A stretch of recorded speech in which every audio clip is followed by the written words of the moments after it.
Exam के point of view से बहुत इंपॉर्टेंट टॉपिक है। 3 से 4 मार्क्स में क्वेश्चन 100% इसके आने के चांसेस हैं। 4 मार्क्स का अगर ये आया तो इसके 2 पार्ट्स होंगे, एक मार्क्स में और एक 3 मार्क्स में। ठीक है, स्टार्ट करते हैं इसको एक मजेदार एग्जांपल के साथ। तो देखो, हाँ तो गाइस हमने माना पहले हम एक इंसान की बात करेंगे, ऐसे इंसान के बारे में बात करेंगे जो जिसकी वजह से मैं हूं, आप हो और हमारा पूरा देश है, यानी हमारा एक किसान, एक फार्मर। तो हमने एग्जांपल स्टार्ट किया कि फार्मर है जिसका नाम है मानिक लाल। तो मानिक लाल ने क्या किया, अपने खेतों में, अपने फार्म्स में वीट का प्रोडक्शन किया। अब वीट का प्रोडक्शन करने के बाद मानिक लाल क्या करता है, उस वीट को आगे बेचने के लिए लेके चला जाता है। तो मानिक लाल ने क्या किया, उस वीट को यानी गेहूं को बेचने के लिए वो गया फ्लोर मिल में। फ्लोर मिल के पास गेहूं बेचने के लिए गया और मानिक लाल ने अपना गेहूं फ्लोर मिल को 10 रुपए में बेच दिया। 10 रुपए में बेच दिया।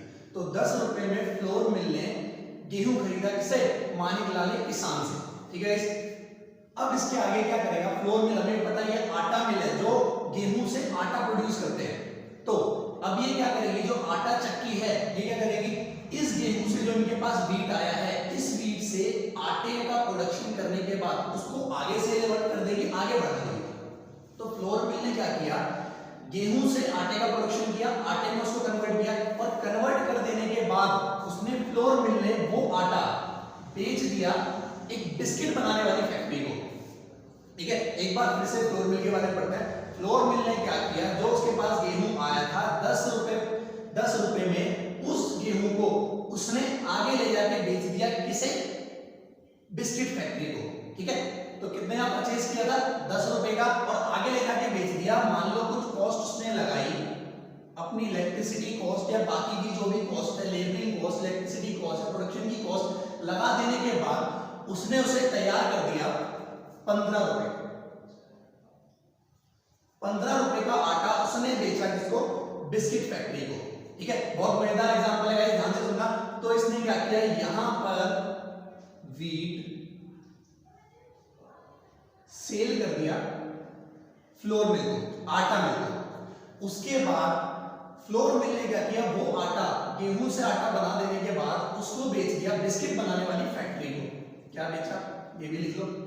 तो हमने क्या बेचा, फ्लोर मतलब आटा,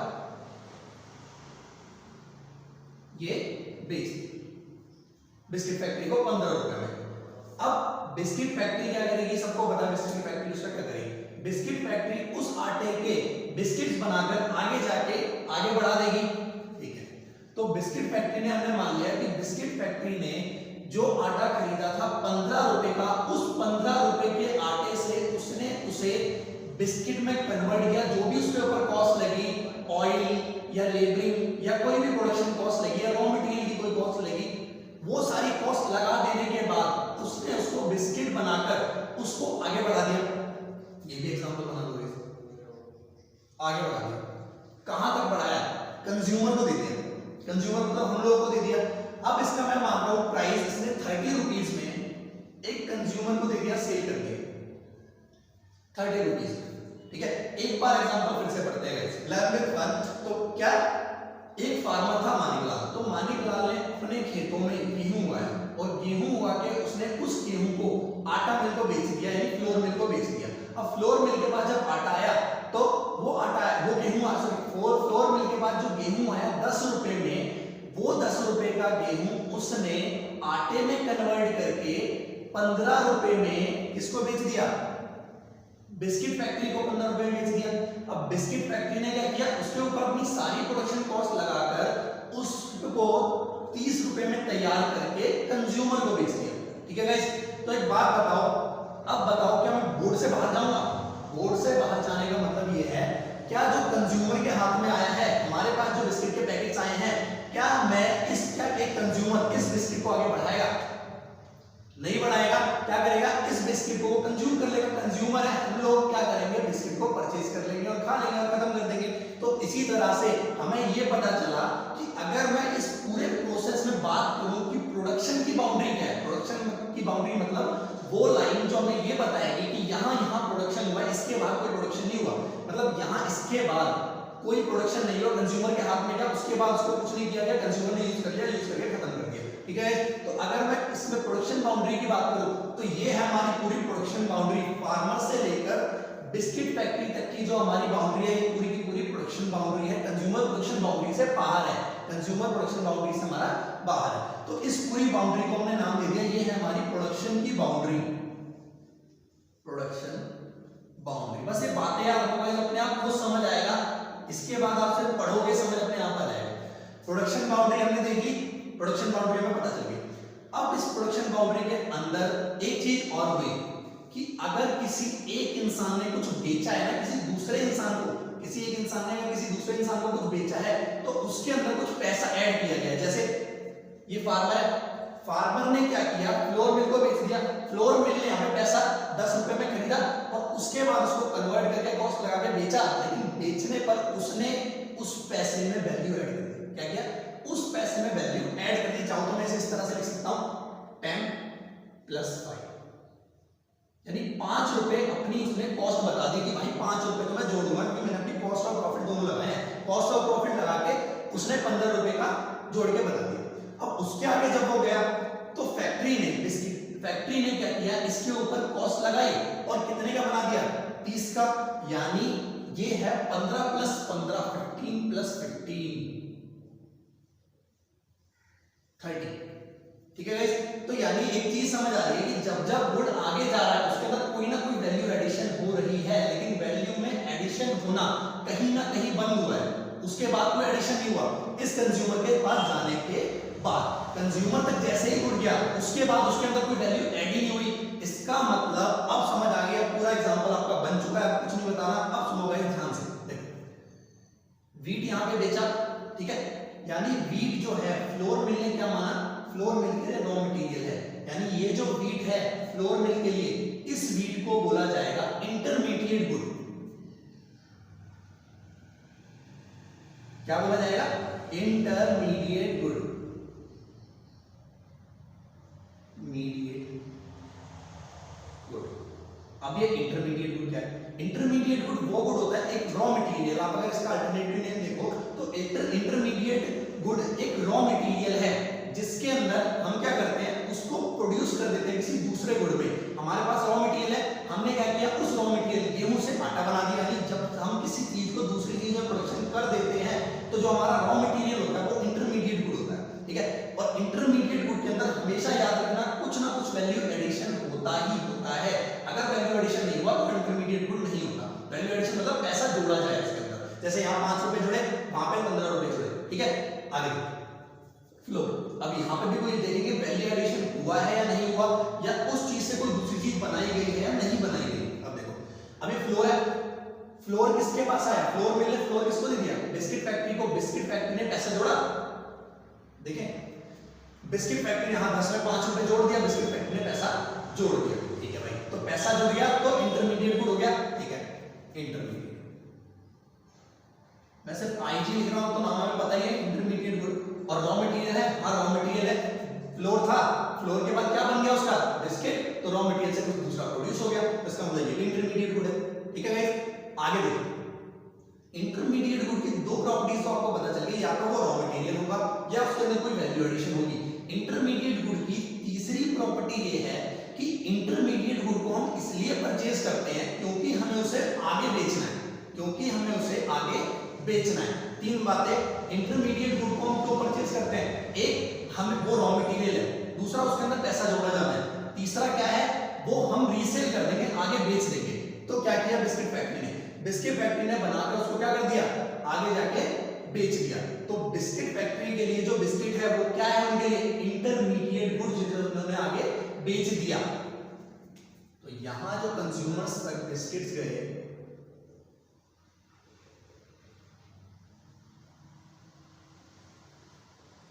ये बिस्किट फैक्ट्री के लिए इंटरमीडिएट गुड, क्योंकि उन्होंने उसे रीसेल कर दिया, बेच दिया आगे ले जाके।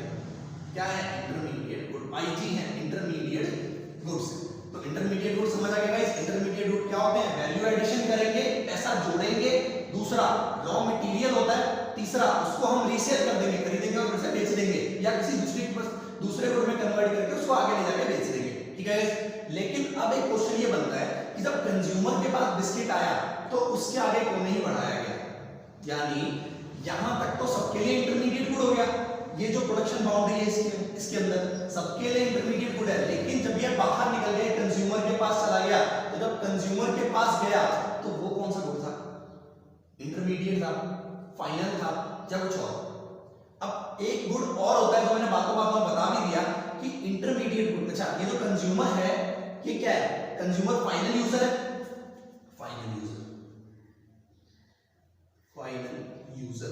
फाइनल यूजर मतलब इस बिस्किट को आगे नहीं बढ़ाया जाएगा, फाइनली कौन यूज कर लेगा, लास्ट में फाइनल यूजर मतलब वही यूज करेगा, उसके आगे नहीं बढ़ाएंगे, कौन, कंज्यूमर यूज कर लेगा। तो कंज्यूमर ने अगर बिस्किट यूज कर लिया तो या तो उसे कंज्यूमर बोल रहे हैं, फाइनल यूजर बोल रहे हैं, ठीक है। अब फाइनल यूजर ने क्या किया, गुड परचेज किया और उसका कंज्यूम कर लिया, उसको यूज कर लिया, तो वो होता है जिसे फाइनल यूजर कंज्यूम कर लेता है, फाइनल यूजर कंज्यूम कर लेता है, उसे कहा जाता है फाइनल गुड। जो फाइनली कंज्यूमर यूज कर लेता है फाइनल कंजम्पशन के लिए, ठीक है। तो फाइनल तो ऐसे इजी है, फाइनल का क्या है कि अगर आप उसे फाइनली अपने लिए यूज कर रहे हो, उसको आप आगे बेचोगे नहीं, वो रॉ मटेरियल नहीं है, उसका कुछ दूसरा बनाओगे नहीं, उसकी रीसेलिंग नहीं होगी और उसके अंदर कोई वैल्यू ऐड नहीं होगी, मोस्ट इंपॉर्टेंट वैल्यू ऐड वाला पॉइंट है, वैल्यू ऐड अगर नहीं होगी तो वो क्या है, फाइनल गुड है। क्योंकि 30 रुपए के बाद ऐसा थोड़ी है कि कंज्यूमर के हाथ में आया, कंज्यूमर आके जाके अपने दोस्त से बोलेगा कि भाई 31 का मेरे से खरीद ले, 1 रुपया ऐड करके, ऐसा तो है नहीं। वो तो सीधा बोलेगा कि अगर तू 31 का खरीदना तो दुकान पे जाके क्यों ना ले लूं, मैं शॉप पे जाके ले लूंगा, तुम्हें तो 30 का ही मिलेगा, ठीक है। तो फाइनल गुड क्या होते हैं, जो फाइनल यूजर यूज करता है अपने फाइनली कंजम्पशन के लिए, और इंटरमीडिएट की तीन प्रॉपर्टीज आपको पता चल चुकी है, आगे देखते हैं। हाँ, तो फाइनल गुड क्या होते हैं, जो फाइनल यूजर यूज करता है अपने फाइनल कंजम्पशन के लिए, और इंटरमीडिएट की जो प्रॉपर्टीज हैं तीन, वो आपको पता है, आगे देखते हैं। अब इसका डिफरेंशिएशन पढ़ते हैं, इस पूरे प्रोसेस का जो हमने एग्जांपल बनाया है इसको अब सीरियल वाइज पढ़ते हैं। तो differentiation between final good and intermediate good, तो फाइनल गुड और इंटरमीडिएट गुड में डिफरेंस क्या होता है, क्या डिफरेंस है, सबसे पहला इनकी डेफिनेशन क्या है। Final goods it refers to those good which consume, जो कंज्यूम करता है कौन, by the final user, final user मतलब पूरा हमारा कंज्यूमर, उसने फाइनली कंज्यूम कर लिया, फॉर देयर फाइनल कंजम्पशन, अपने फाइनल कंजम्पशन के लिए यूज करता है, ठीक है गाइस। आगे देखो दूसरा वाला पॉइंट, इंटरमीडिएट क्या होता है, इंटरमीडिएट आप खुद ही पढ़ लो, आपको समझ आ जाएगा क्या है। It refers to those good which consume for the purpose of resale, which consume for the purpose of resale, आगे बेचने के लिए, and as a raw material, ठीक है। Next point, it doesn't require any addition of value, मतलब इसके अंदर कोई भी पैसा जोड़ने की जरूरत नहीं पड़ती फाइनल गुड के अंदर, वो देखिए हमें 30 रुपए में हमने कोई पैसा नहीं जोड़ा, इंटरमीडिएट में हमने जोड़ा बीच में पैसा, यहाँ पे 5 रुपए आगे जाएगा 15 रुपए, तो इंटरमीडिएट में क्या होता है, it required some addition of value, addition नहीं होगा, इंटरमीडिएट नहीं कहलाएगा। आगे देखिए, it cross the boundary line of production, अब जो हमारा फाइनल गुड है उसने प्रोडक्शन की जो बाउंड्री है वो क्रॉस कर दी, और क्रॉस करके कहां निकल गया, कंज्यूमर के पास। इसी तरह से इंटरमीडिएट निकला बाहर, नहीं, इंटरमीडिएट प्रोडक्शन बाउंड्री के अंदर ही है, वो कहीं बाहर नहीं जाता। तो जो इंटरमीडिएट गुड है वो प्रोडक्शन की बाउंड्री को क्रॉस नहीं करते, प्रोडक्शन की बाउंड्री के अंदर ही बने रहते हैं, लेकिन अगर फाइनल की बात करें तो प्रोडक्शन बाउंड्री से निकलकर कहां चला जाता है, कंज्यूमर के पास, फैमिली के पास या प्राइवेट सेक्टर किसी के पास। आगे, it always be in the production, it always be the production boundary. अब कुछ एग्जांपल, मैं आपसे कुछ एग्जांपल बोलता हूं कि आपने मिल्क परचेज किया, आपके घर पे गेस्ट आए, आपने मिल्क परचेज किया चाय बनाने के लिए, तो ऐसे एक बात बताओ, आपने मिल्क जो परचेज किया है, क्या ऐसा है कि गेस्ट जो आए हैं उनको आप दूध बेच दोगे, ऐसा तो नहीं है, बेचेंगे नहीं, हम उसकी चाय बनाएंगे, उसका इस्तेमाल करेंगे और वो अपने गेस्ट को दे देंगे। तो इस तरह से हमें ये पता चलता है हमने मिल्क अपने फाइनल कंजम्पशन के लिए यूज कर लिया, यानी वो क्या हो गया, फाइनल गुड। लेकिन एक मिल्क परचेज किया है एक टी स्टॉल ने, या टी वेंडर ने, चाय बेचने वाले ने क्या किया है, मिल्क परचेज किया है, तो वो उसके लिए क्या हो गया, मिल्क परचेज किया है, मिल्क से क्या बनाएगा, चाय बनाएगा, आगे जाके बेचेगा, रॉ मटेरियल की तरह यूज कर लिया, वैल्यू एडिशन कर दी, तो बन गया इंटरमीडिएट। ठीक है गाइस, तो एक चीज आगे अगले पॉइंट आगे अगले देखते हैं। फिर उसके बाद क्वेश्चन आपके क्वेश्चन पेपर में, लास्ट ईयर के क्वेश्चन पेपर में जो क्वेश्चन आया है मिलता जुलता इसी से, मिल्क से, वो बता दो गाइस आगे।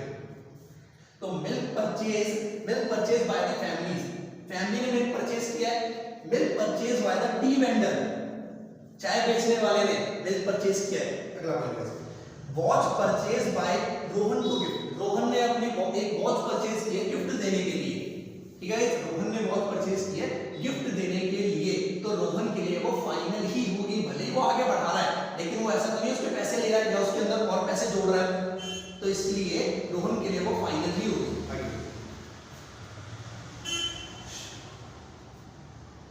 मशीनरी परचेज बाय प्रोड्यूसर, ये इंपॉर्टेंट पॉइंट है।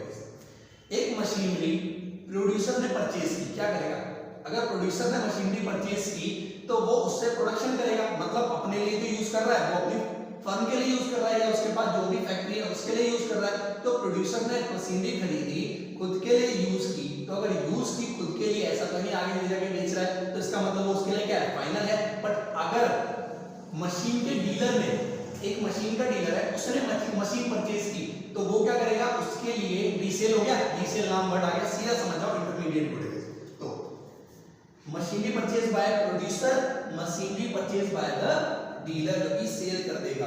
अब एंड में गाइस मैं आपको एक ऐसा क्वेश्चन बताता हूं जो आपके एग्जाम में आया हुआ है और आपको बताना है कि वो किस तरह की गुड है, इंटरमीडिएट गुड है या फाइनल गुड है। Milk purchase is always considered, question आपको आपकी स्क्रीन पर दिख जाएगा, milk purchase is always considered as a intermediate good. तो इसके कहने का मतलब क्या है कि जो मिल्क परचेज किया गया है वो हमेशा इंटरमीडिएट गुड के अंदर काउंट किया जाएगा। ऐसा तो नहीं है, डिपेंड करता है कि मिल्क का यूज कैसा हो रहा है। अगर आप अपने खुद के लिए यूज कर रहे हो तो फाइनल गुड है, अगर उस मिल्क का आप वैल्यू एडिशन करने के बाद कहीं बेचने के लिए इस्तेमाल कर रहे हो, रीसेल करने के लिए इस्तेमाल कर रहे हो, तो वो क्या हो जाएगी हमारे लिए, इंटरमीडिएट। तो ये फॉल्स है, इसका मतलब आपके लिए मिल्क कुछ भी हो सकता है, इंटरमीडिएट भी हो सकता है, फाइनल भी हो सकता है, डिपेंड करता है उसका यूज कैसा है।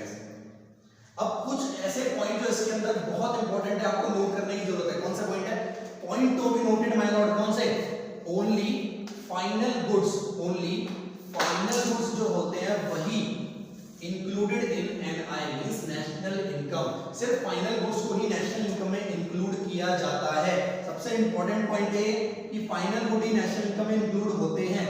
क्यों फाइनल गुड को ही क्यों किया जाता है, देखो अगर मैं आपको लास्ट में बताऊं कि कंज्यूमर के पास जब बिस्किट गए तो कितने के थे, 30 के थे, 30 रुपए के थे। इसी तरह से अगर मैं आपसे बोलूं प्रोडक्शन तो बीच में भी हुआ, किसी बच्चे को मैंने मान लो कैलकुलेट करने के लिए दे दिया, उसने पूरा प्रोडक्शन 20 का कैलकुलेट कर लिया, 10, 15, 25 और ये हो गया 30, 55, इसका मतलब प्रोडक्शन तो इतने का हुआ, लेकिन बिस्किट कितने के मार्केट में, 30 रुपीस की। प्रॉब्लम क्या हुई, उसने क्या गलत काउंट किया, उसने ये गलत काउंट किया कि इस 30 रुपए के अंदर, सबसे बड़ी बात इन दोनों अमाउंट को आपको काउंट करना ही नहीं चाहिए था, इसको भी नहीं करना था, इसको भी नहीं करना था। क्यों नहीं करना था, क्योंकि इस 30 रुपए के अंदर ये दोनों अमाउंट पहले से ही इंक्लूडेड हैं। फिर से सुनो, इस 30 रुपए के अंदर ये दोनों अमाउंट 10 रुपए और 15 रुपए पहले से ही इंक्लूडेड है। 30 रुपए के अंदर गेहूं का प्राइस यानी व्हीट का प्राइस पहले से ही इंक्लूडेड है, उस 30 रुपए के अंदर फ्लोर का आटे का प्राइस भी पहले से ही इंक्लूडेड है, इसलिए उसको नेशनल इनकम में इंक्लूड नहीं करेंगे। दो बार हो जाएगी, अगर आपने कैलकुलेट किया तो इसका मतलब आपने दो बार कैलकुलेट कर दिया। ऐसा एक क्वेश्चन है, प्रॉब्लम ऑफ डबल काउंटिंग, आगे जाके हम क्वेश्चन पढ़ेंगे। तो फाइनल गुड को ही क्यों करते हैं, क्योंकि अगर हम इंटरमीडिएट को ही कर लेना साथ में तो दो बार काउंट कर लेंगे हम एक ही गुड को, क्योंकि इस फाइनल के अंदर पहले से ही अमाउंट छपा हुआ है इंटरमीडिएट का। ये 10 रुपए 30 के अंदर पहले छुपे, 15 रुपए 30 के अंदर पहले से ही छुपे हुए। अगला पॉइंट, ये अच्छा पॉइंट है कि अगर इंटरमीडिएट गुड साल के एंड तक कंज्यूम नहीं होता या किसी ने परचेज नहीं किया तो वो भी फाइनल गुड के अंदर कंसीडर किया जाता है। मतलब अगर मान लो 1 जनवरी से 31 दिसंबर तक फाइनल इंटरमीडिएट गुड बिका नहीं या रॉ मटेरियल ऐसा किसी ने परचेज नहीं किया तो वो भी कंसीडर हो जाएगा अगले दिन इसमें फाइनल गुड के अंदर। So if intermediate good not sold at the end of the year, year के एंड तक अगर सॉल्ट नहीं हुआ तो it will considered as a final good. तो ये भी किसमें कंसिडर किया जाएगा? फाइनल गुड के अंदर कंसिडर किया जाएगा। बहुत इंपॉर्टेंट पॉइंट है ये, ट्रू फॉल्स में आ सकता है यही वाला पॉइंट। तो ये दो पॉइंट याद रखना गाइस, इसको अपने कॉपी में नोट्स बनाना। तो ये थी गाइस हमारी आज की वीडियो।